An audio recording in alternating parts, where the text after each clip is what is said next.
सगरो धुआं धुआं उठल जिंदगी में हमारा ऐसे, सगरो धुआं धुआं उठल जिंदगी में हमारा ऐसे, जान भी जा भाई जी बोला कैसे तू बतावना समझावना,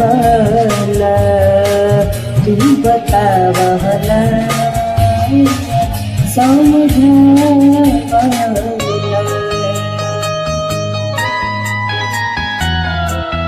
मैं जी पाएंगा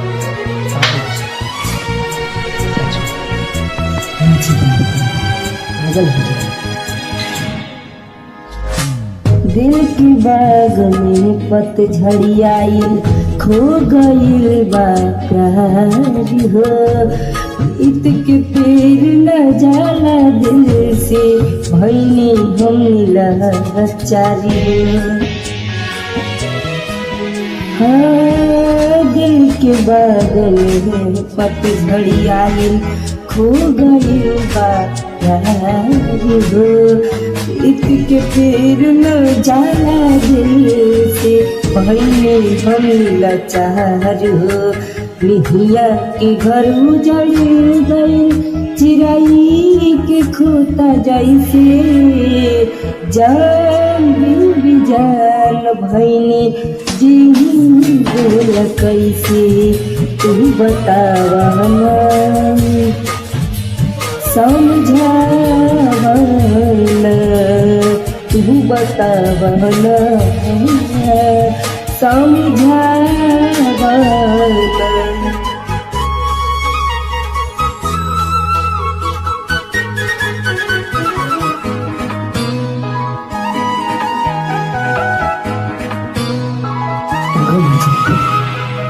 अखिया के तारुह कली हम दिल न लेकिन महानी हो, अब तो जिंदगी काटी पड़ी कसम कसम डाले हो।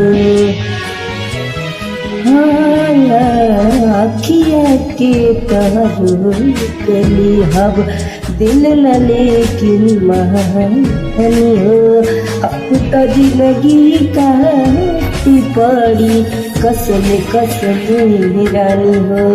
तड़पे मछली जल बिना तड़पे लाई प्यार वैसे, जान भी जान भई बोल कैसे तू बतावना।